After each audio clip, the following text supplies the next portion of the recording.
नमस्कार. आपला विषय खूप छान आहे, प्रेम. मागच्या एपिसोडमध्ये बरंच मी काही गोष्टी सांगितल्या तुम्हाला. या एपिसोडमध्ये मुद्दाम काही गोष्टी सांगायच्या आहेत, त्या अशा की एकतर्फी प्रेम कधीच नसावं. म्हणजे मला असं वाटतं की आपल्याकडे खूप वेगळी पद्धत आहे बघा. म्हणजे समजा एकमेकाला दाखवून आपण मुलगा मुलगी एकमेकाला दाखवतो, लग्न लावतो आपण. त्या दोघांचे विचार आणि प्रेम, विचारांपेक्षा सुद्धा प्रेम जर असेल एकमेकांवर, तर डिवोर्स व्हायचं काहीच कारण नाही. पण प्रेम नसेल तर आपल्याकडे 100% डिवोर्स होतात. क्षुल्लक कारणं असतात. मग त्यावेळेला मला असा संभ्रम पडतो, मी जेव्हा काही गोष्टी ऐकतो त्यावेळेला, खरंच तुमचं प्रेम आहे एकमेकांवरती? मग प्रेम या शब्दाचा अर्थ माहिती आहे? म्हणजे मध्यंतरीच्या काळामध्ये मी जेव्हा ह्या विषयावर अभ्यास करत होतो त्यावेळेला मी पहिल्यांदा एक काम केलं. मी कॉलेजमध्ये जायचो, मुला मुलींना बघायचो नेहमी. जी मुलं मुलींवर प्रेम करायची त्या मुलांना विचारायचं, खरंच त्या मुलीचं तुझ्यावर प्रेम आहे? मग कधी कधी मुलं म्हणायची की नाही, मी माझा हार्ट तिला दिलाय. किंवा मुलगी सांगायची माझं हार्ट त्याला दिलंय. अरे तुम्ही जर हृदयाची एकमेकाची देवाणघेवाण केली तर तुमच्यापाशी काय राहिलं?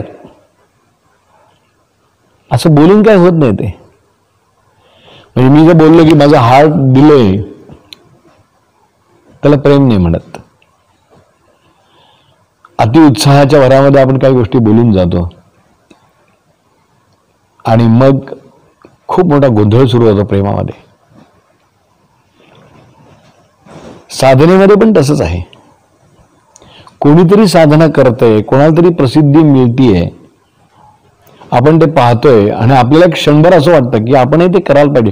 मग आपलं प्रेम बसायला लागतं त्या विषयावरती किंवा मैत्री होते.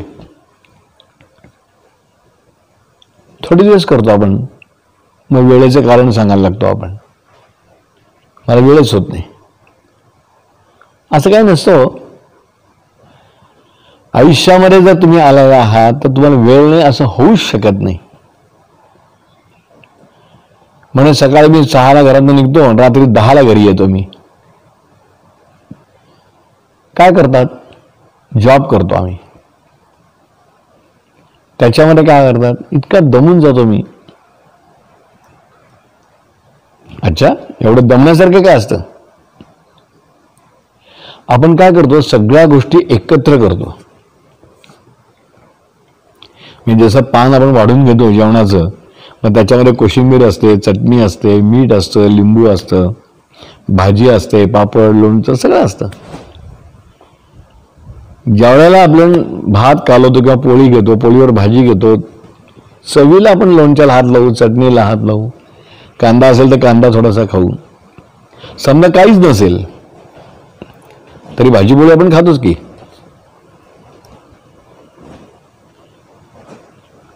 मला एक तुम्ही सांगा, जो नुसती भाजीपोळी खातो त्याच्या चेहऱ्यावर तेवढंच समाधान आहे, आणि जो सगळी बाजूची गोष्टी लावून खातो त्याच्यावरही तेवढंच समाधान आहे. समाधान मानून घेण्यावर आहे, ज्याला आपण म्हणतो प्रेम. मी प्रेम कशावर करतोय सगळ्यात महत्त्वाचं, आणि कसं करतो, वरवर करतोय का मनापासून करतोय? ज्यावेळेला तुम्हाला प्रेमाच्या भाषेमध्ये अर्थ यायला लागतात, गैरसमज होतात, बारक्या बारक्या गोष्टीवर गैरसमज होतात, मग ते प्रेम नव्हे. हे प्रेमाची व्याख्या जर मनापासून लोकांना कळली असती, मैत्रीची भाषा खरोखर मनापासून कळली असती, तर भांडणं झाली नसती आणि डिव्होर्सच्या केसेस एवढ्या झाल्या नसत्या. आज कधीतरी कोर्टामध्ये जाऊन मी अभ्यासासाठी मुद्दाम जातो, ऐकतो, मी भांडणं ऐकतो, साधी साधी भांडणं असतात तो. 3 लाखाच्या वर केसेस आहेत, अजून निकालात लागलेले नाहीत. किती वर्ष लढणार आहेत माहीत नाही. मग कुठे गेली तुमची मैत्री? कुठे गेलं तुमचं प्रेम? कुठे गेलं तुमचं आयुष्य? काय करता तुम्ही तुमच्या लाईफमध्ये? मी स्वतः सुखी राहायचं नाही, दुसऱ्यालाही सुखी करायचं नाही, स्वतःच्या भावना जपायच्या नाहीत, दुसऱ्यांच्याही भावना जपायच्या नाहीत, स्वतःची वृद्धी करायची नाही, दुसऱ्यांची वृद्धी होऊन द्यायची नाही. आणि मग गोंधळ सुरू होतो आयुष्यामध्ये. छानपैकी जगायला शिकावं. प्रेम करताना खूप सुंदर, प्रेम हा शब्दच इतका चांगला आहे. म्हणून मी म्हणतो की स्वतःवर पहिलं तुम्ही प्रेम करता का? स्वतःवर प्रेमाचा विश्वास आहे का? की मी माझ्यावर प्रेम केलं तर माझ्यावर खूप विश्वास आहे. पहिली हीच गोष्ट आपल्याला माहीत नाहीये. म्हणजे लोक असे सहज, मुलांना मी असं खूपदा ऐकतो, मी मेरा दिल दिए दिया. अरे तुझं जर दिल तिला दिलंस तर तुझ्याकडे काय? तू कोराच. बरं तिने ते प्रेमाने घेतलं असेल तर गोष्ट ठीक आहे, हो. कचरा म्हणून घेतला असेल तर तुझ्या दिलाला काय अर्थ नाही आणि तिलाही काय अर्थ नाही. मग शब्द सहज बोलून जातो आपण, पण त्या शब्दांसारखं वागणं, राहणं, आत्मसात करणं, मिळवणं, वागणं वेगळ्या पद्धतीने कुठे जमते कोणाला? सकाळी उठल्यापासून रात्री झोपेपर्यंत, आणि झोपेत सुद्धा तो माणूस स्वप्न काहीतरी त्याला विचित्र पडायला लागतात, झोप येत नाही, कासावीस होतो. अनेक मुलांच्या गोष्टी मी अशा ऐकल्या आहेत, अनेक मुलींच्या गोष्टी मी अशा ऐकल्या आहेत. खूप अनुभव आहे ह्या सगळ्या गोष्टींचा. मग कधीतरी कंटाळून म्हणतात, कधी या कोर्ट कचरा संपणार आहेत? अरे तुम्ही प्रेम केलं ना? हो, नाही तुला पटल्या काही गोष्टी, म्हणजे काय पटल्या नाहीत? म्हणजे काय? किंवा ती मुलगी सांगते त्याला काही गोष्टी म्हणजे पटल्या नाहीत, किंवा त्याला माझ्याशी लग्नच करायचं नव्हतं, त्याचं दुसऱ्याकडे कुठेतरी होतं, मग तू अशी कशाला लग्न केलं? घरच्यांसाठी केलं. अरे आयुष्यामध्ये हे सगळ्या गोष्टी, प्रेम हे खेळ आहे, मैत्री हा खेळ आहे. काही लोकांच्या मैत्री पण मी अशा बघितल्या आहेत की मैत्रीमध्ये इतकं प्रेम असतं त्यांचं की कधी कधी असं लोकांना वाटतं की दृष्ट लागेल यार यांच्या मैत्रीला, इतकं प्रेम एकमेकांवरती. कुठेतरी शुल्लक कारण असं होतं की त्यांची मैत्री, प्रेम सगळं संपतं आणि विषय संपतात. मग मला असं म्हणायचं की तुम्हाला खरोखर त्याचं महत्व कळालंय मैत्री आणि प्रेमाचं? साधनेवर सुद्धा करताना कोणीतरी साधना करतंय, कोणीतरी जप करताना दिसतंय, मी खूप अडचणीत आहे म्हणून कोणतरी मला सांगितलंय. तुम्ही प्रेमाने गोष्टी ह्या करता? अध्यात्मामध्ये सुद्धा माणूस केव्हा येतो? म्हणजे बऱ्याचदा मी आतापर्यंत मार्केटमध्ये मी ज्या हिंडलोय, बघितलंय, तर लक्षात असं येतं की 65% लोक हे अडचणी म्हणून काही ना काहीतरी करतात, अडचणीत सोल्युशन निघावं म्हणून.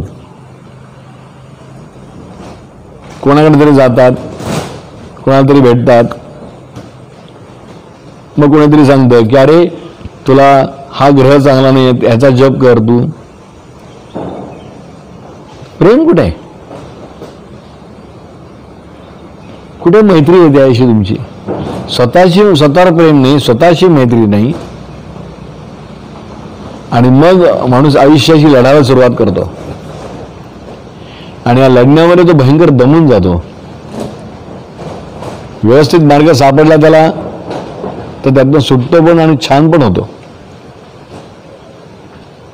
पण नाहीच मार्ग सापडला, योग्य मार्गानं किंवा योग्य दिशा दाखवणार त्याला जर भेटला नाही कोणी, तर त्यासारखे हाल कोणाचे नाहीत. माणूस प्रचंड द्विधा मनस्थितीत अडकून जातो. पैशावरी पैसाही जातो, वेळेपरी वेळही जाते, मनस्ताप मात्र भरपूर होतो. हे कशासाठी? का? तुम्ही एकमेकाला समजून नाही घेऊ शकत? निदान मला असं वाटतं, म्हणजे हल्ली जरा काही वेळेला असं म्हणतात की लग्न ठरलंय, साखरपुडा होतो, मग फिरायला सुरुवात होते, पण रोज संध्याकाळी लग्न मग पुढे 3 महिन्यांनी 4 महिन्यांनी मुहूर्त असतो, तोपर्यंत हे लोक फिरून घेतात, भरपूर फिरतात रोज. आणि लग्न झाल्यानंतर मात्र यांचं फिरणं बंद होतं. थोडंफार काही दिवस होतं, पण नंतर बंद होतं. इंटरेस्ट जातो त्यातला. असं ते म्हणतात की आमचा इंटरेस्टच गेला, आता काय बघायचं, आम्ही तर आधीच सगळं बघितलं. म्हणजे जेवायच्या आधी ढेकर देण्यासारखं होय. पान हातात घेतले आणि मी ढेकर दिली, काय अर्थ आहे त्याला? त्याला काय अर्थ नाही. माणसाचं आयुष्य इतकं सुंदर आहे, विचार केला तर. प्रेम इतका, हा शब्द इतका छान आहे, पण माणसं प्रेमाची कदरच ठेवत नाहीत. काहीतरी शिल्लक कारण होतं आणि एकमेकांशी भांडतात, समजूनच घेत नाहीत त्याच्यामध्ये. मग प्रेम करायचंच कशाला, समजूनच घेत नाही आपण तर. आणि मग त्रास व्हायला सुरुवात होतो, डोक्याला त्रास होतो की उगीच ह्या माणसावर मी प्रेम केलं, या व्यक्तीवर मी प्रेम केलं, या मुलीवर मी प्रेम केलं, माझ्या आयुष्याची बर्बादी झाली. तुला कळलं? प्रेमामध्ये जेव्हा तुम्ही एकमेकाला वर्चस्व देता, सर्वच देता,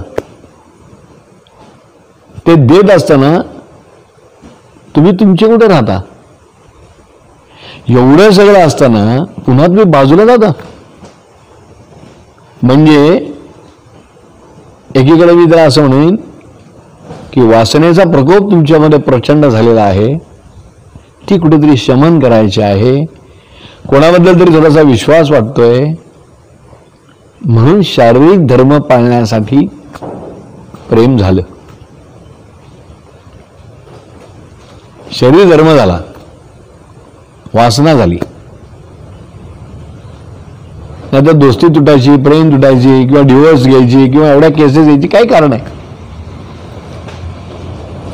विचार पटत कसे नाही तुमचे? लोकांचा तुम्ही 4 लोकांच्या गोष्टी तुम्ही ऐकता,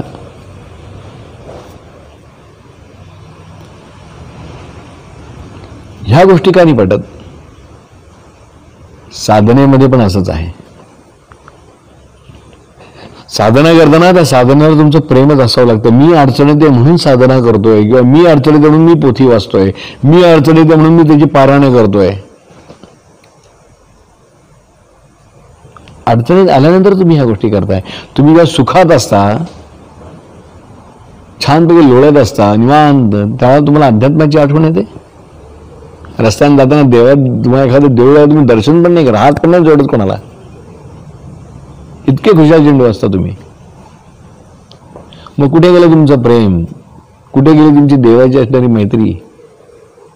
कारण तुमचा स्वतःवरच विश्वास नसतो, स्वतःवरच तुमचं प्रेम नाहीये, स्वतःची तुमची मैत्री नाहीये. गरज ज्याला लागते, माहिती म्हणे, ठेस लागलीच की माणूस हुशार होतो, पण ठेस लागून घ्यायचीच कशाला?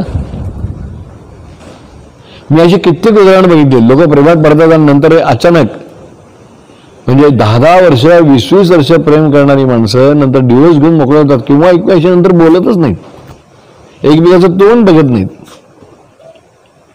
का? एवढं असं काय झालंय? याच्या आधी तर सर्वस्व होतं ना तुमचं, एकमेकाला सर्व देऊन टाकलं होतं ना तुम्ही प्रेमाने.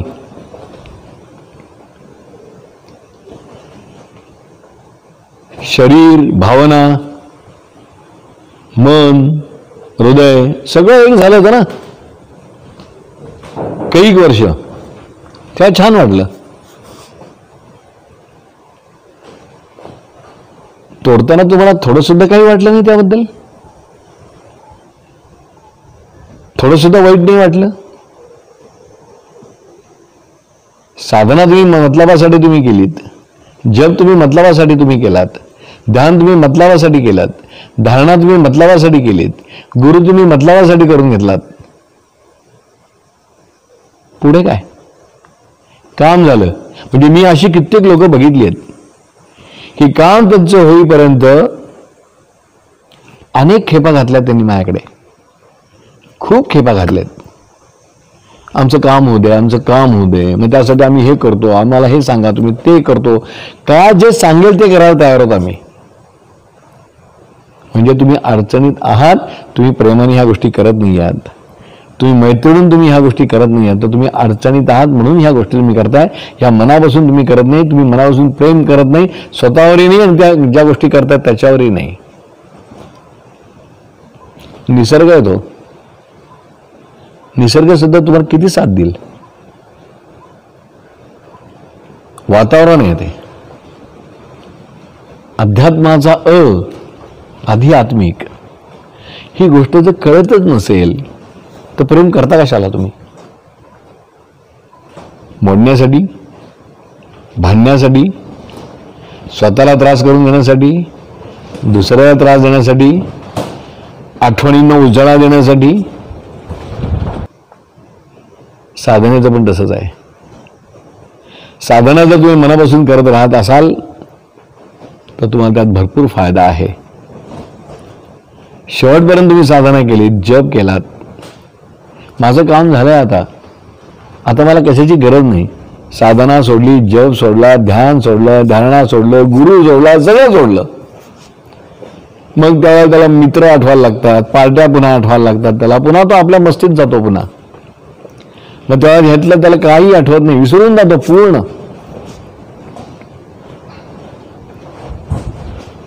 कशासाठी सगळं आहे आणि का? म्हणजे तो स्वतःला फसवतो, दुसऱ्यांनाही फसवतो. मला असं म्हणायचं की प्रेम ही अशी गोष्ट आहे आयुष्यात एकदाच करता येते, पण जी कराल ती अतिशय निखळ आणि प्रामाणिकपणे करा. कशावरही करा तुम्ही, साधनेवर करा, जपावर करा, ध्यानावर करा, धारणेवर करा, एखाद्या देवावर करा, एखाद्या व्यक्तीवर करा, एखाद्या प्राण्यांवर करा, कशावरही करा तुम्ही. आज मला कौतुकाने असं सांगावं असं वाटतं की ह्या आश्रमामध्ये माझ्याकडे जवळजवळ 5,000 ते 5,500 झाडं आहेत. माझ्याकडे झाड मरत नाही, हे वैशिष्ट्य आहे. कारण त्या झाडावर मी इतकं प्रेम करतो, झाडं सगळी छान आहेत माझी. त्यांनाही माहिती आहे की त्यांचा मतलब नाही माझा काही, मतलब एकच आहे की त्यांच्यावर मी प्रामाणिक प्रेम केलं आणि त्यांनी माझ्यावर केलंय. आम्ही दोघे एकदा असे खूप चांगले आहोत, छान आहोत. इथल्या वातावरणाशी आम्ही एकदम खूप चांगले आहोत. आम्ही ज्या गोष्टी करतो त्यामध्ये अतिशय प्रामाणिक आम्ही आहोत. प्रेमाची खरी भाषा ही लोकांना नाहीच कळत. सिनेमा बघितला, सिनेमामध्ये उत्तुंग प्रेम बघितलं, तो शेवटी सिनेमाच आहे. हो, तुम्हाला असं जमणार आहे करायला? मी असं कित्येक जण पाहिलं की 20-20 वर्ष, 16-16 वर्ष, 10-10 वर्ष, 15-15, 25 वर्ष ज्यांनी प्रेम केलंय, अचानक एक दिवस काहीतरी असं होतं आणि दोघं बाजूला होतात. कारण अगदी छोटं असतं. पटकन 25 वर्ष, 20 वर्ष, किती वर्ष, 2 वर्ष का होईना, अरे 365 दिवस, 1 वर्ष जर तुम्ही कोणावर प्रेम केलं तर 365 दिवस कशाला म्हणतात? आणि इतकी वर्ष तुम्ही कोणाला तरी प्रेम करताय एखाद्यावरती, किंवा तो तुमच्यावर प्रेम करतोय, त्या प्रेमामध्ये तुमच्या जेव्हा साधना होते, तुमच्या एकमेकाबद्दल जेव्हा ध्यान होतं, तुम्ही जेव्हा एकमेकाला धारण करता, एकमेकाचा जप करता, तुम्ही ही साधनाच आहे. हो, मग मिळवता तुम्ही एकमेकाला. मग शरीर सुखाकडे जातात, वासनेकडे लोक जातात. ती पूर्ण झाली मग गरज वाढायला लागते की आता मला काही गरज नाहीये. प्रत्येकजण एक पायावर उभारायला सुरुवात करतो. आता मला गरज नाही, दुसरा कोणतरी मिळाला आहे, दुसरी कोणतरी मिळाली आहे, किंवा मला नकोच आहे, कंटाळा आला, याचा वीट आला. कसं काय तुम्हाला प्रेमाचा वीट येऊ शकतो? तुम्हाला मैत्रीचा वीट कसा काय येऊ शकतो? समज, गैरसमज. आयुष्य असं आहे किती? 70, 80, 90. ह्या 90 वर्षामध्ये तुम्हाला एखाद्या व्यक्तींबरोबरचं प्रेम तुम्हाला टिकवता येत, मैत्री तुम्हाला टिकवता येत नाही, मतलब तुमचा जात नाही. तत्वज्ञान तुम्ही जोडता एकमेकाशी, तुम्हाला तत्वज्ञान कळतं? गुरु शिष्याचं नातं सुद्धा तुम्हाला कळतं? तर नाही कळत. म्हणूनच अनेक शिष्य अनेक गुरु बदलतात. त्यांना गुरुच कळत नाही, गुरु तत्वच कळत नाही त्यांना. त्या गुरुवर असणारं प्रेमच त्यांना कळत नाही. त्या गुरुने त्यांच्यासाठी प्रेमाने काय केलं हे सगळं विसरून जातात त्यावेळेला. आणि मग सुरू होतो गोंधळ. अध्यात्मात असं नाहीये. मी अतिशय स्पष्ट बोलतो ही गोष्ट. कदाचित लोकांना वाईट वाटेल, पण इलाज नाही त्याला. खोटं खोटं स्तुती करण्यापेक्षा, खोटं खोटं प्रेम करण्यापेक्षा, किंवा प्रेमामध्ये डिप्रेशन येण्यापेक्षा काय चाललंय सगळे आणि कशासाठी? मला असं म्हणायचंय, जे काय कराल आयुष्यामध्ये, भक्ती करा, प्रेमाने भक्ती करा, मैत्रीने भक्ती करा. प्रेमाने साधनं करा, मैत्रीने साधनं करा. जे तुम्ही काही कराल ते त्याच्यामध्ये प्रेम आणि मैत्री ह्या दोन गोष्टी असायलाच पाहिजेत प्रामाणिकपणे. मग आयुष्य बघा तुमचं कसं आहे. यासारखं सुख नाही भेटलं. मग तुम्ही अध्यात्मात म्हणा किंवा कुठल्याही क्षेत्रामध्ये तुम्ही मोठे होता. एखाद्यावर तुम्ही प्रेम करून ते प्रेम तुम्ही नंतर नष्ट करणं, ते विसरण्यासाठी तुम्ही आणखीन काही गोष्टी करणं, हे स्वतः फसवण्यासारखं आहे. मला असं वाटतं सगळ्याचा तुम्ही जरूर पुन्हा एकदा विचार करा. ज्यांनी भांडणं गेलेत प्रेमामध्ये, शक्य तर मिटवायचा प्रयत्न करा. दोस्त तुमच्या असं लांब गेलेत, एकत्र यायचा प्रयत्न करा. गैरसमज झालेत, काढायचा प्रयत्न करा. तुमच्यासारखा सुखी कोणी नाही, तुमच्यासारखा प्रेमळ कोणी नाही, तुमच्यासारखा मित्र कोणी नाही, तुमच्यासारखी साधना करणारं कोणी नाही, तुमच्यासारख्या भक्ती मार्गात कोणी नाही. यालाच खरं आध्यात्मिक गोष्टी असं म्हणतात. नमस्कार.